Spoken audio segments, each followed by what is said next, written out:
EV5 news में आपका इस्तकबाल है। आइए देखते हैं आज की अहम खबर। तेलुगु देशम पार्टी के रियासती एग्जीक्यूटिव सेक्रेटरी शेख वहीद हुसैन ने कहा कि वजीर आला चंद्रबाबू नायडू के खिलाफ अंबटी रामबाबू की जानिब से किए गए नामुनासिब और फहश रिमार्क्स सियासी तनकीद की हुदूद से तजावुज करते हुए जमहूरी अखदार पर हमला है, जिसके खिलाफ एहतजाजन उनका पुतला नजर आतिश किया गया। उन्होंने कहा कि सरकारी पॉलिसियों पर बात करने की सलाहियत न होने के बायस जाती तौहीन का सहारा लेना वाईएसआरसीपी के सियासी जवाल की अलामत है, जबकि चंद्रबाबू नायडू की क़यादत में ही रियासत में फिक्शन सियासत का खात्मा हुआ और तेलुगु देशम के कारकुनान नज़्म ज़ब्त और तहम्मुल के साथ काम करते हैं। इस तहम्मुल को आजमाने से गुरेज किया जाए। शेख वहीद हुसैन ने इल्जाम आयद किया कि तिरुमला के घी में मिलावट एक हकीकत है और इस गलती को छुपाने के लिए वाईएसआरसीपी के कायदीन बेबुनियाद दलाइल दे रहे हैं। इसी वजह से साबिक वजीर आला वाईएस जगनमोहन रेड्डी को दिफा में आना पड़ा। उन्होंने कहा कि ये महज सियासी मामला नहीं बल्कि तिरुमला की तखद्दुस से जुड़ा निहायत हसास मसला है, इसलिए कसूरवारों को वेंकटेश्वर स्वामी से माफी मांगनी चाहिए, जबकि वजीर आला के खिलाफ की गई तौहीन पर आवामी तौर पर माजरत लाजिम है।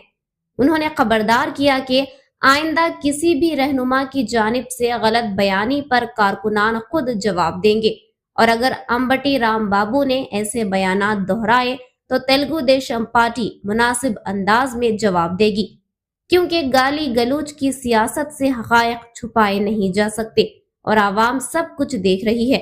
वक्त आने पर आवाम ही मुनासिब सबक सिखाएगी।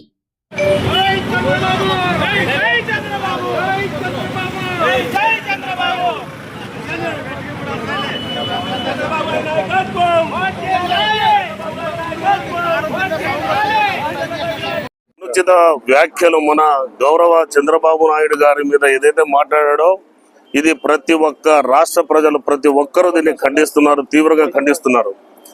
ఈరోజు ఒక క్రమశిక్షణ గల పార్టీ, ఈరోజు తెలుగుదేశం పార్టీ ఉమ్మడి రాష్ట్రాల్లో ఈరోజు ఈ ఉమ్మడి రాష్ట్రాలు ఈ విధంగా ఉన్నాయంటే అది గౌరవ చంద్రబాబు నాయుడు గారి యొక్క కృషి అని చెప్పేసి ప్రతి ఒక్కరికి తెలుసు.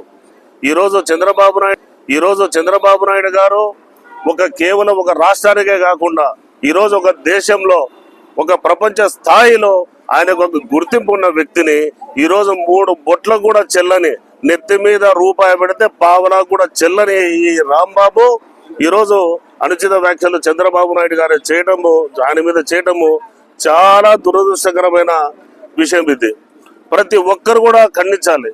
ఈరోజు రాష్ట్ర వ్యాప్తంగా ప్రతి ఒక్క యువకులు మండిపడుతున్నారు. రాంబాబు, నువ్వు అనుకుంటున్నావేమో తెలుగుదేశం పార్టీ కార్యకర్తలు కాముగా ఉన్నారు, మౌనంగా ఉన్నారు, వాళ్ళు మమ్మల్ని ఏమనటం లేదని చెప్పేసి విచ్చలవిడిగా మీరు మాట్లాడడం మొదలు పెట్టారు. తస్మాత్ జాగ్రత్త.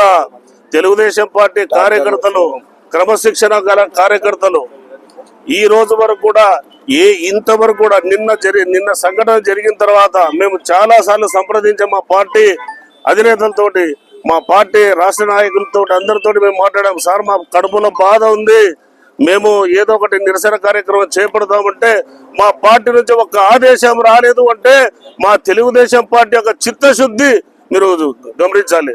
రాంబాబు గారు మీ పార్టీ చీటి చించేశారయ్యా, ఇంకేం లేదు, మీ పార్టీ అనేది కూడా ఇక లేదు. తెలుగుదేశం పార్టీ కార్యకర్తలు కామ్గా ఉన్నారంటే చేతకాక కాదు. మౌనం అనేది చాలా గంభీరమైనది, మౌనం అనేది చాలా భయంకరమైనది. గుర్తుపెట్టుకోండి. ప్రతి ఒక్క తెలుగుదేశం పార్టీ కార్యకర్త చాలా కోపంగా ఉన్నాడు. మీరు నిన్న చూశారు ఎంత ఆవేశంగా వచ్చి మీద పడ్డారో. ఈ రోజు తెలుగుదేశం పార్టీ అధిష్టానం మాట కూడా లెక్క చేయనంత కోపంగా తెలుగుదేశం పార్టీ ప్రతి ఒక్క కార్యకర్త ఉన్నాడు. దీన్ని గమనించుకొని జాగ్రత్తగా ఉండాలి. మీ ఇష్టాచారంగా మీరు మాట్లాడాలంటే రోడ్ల మీద కూడా మీరు తిరగలేరు. తస్మాత్ జాగ్రత్త. అంబటి రాంబాబు, నువ్వు చాలా నిన్నంటావా, నువ్వు ఏమంటావా, నువ్వు నా కుక్క కూడా భయపడతా.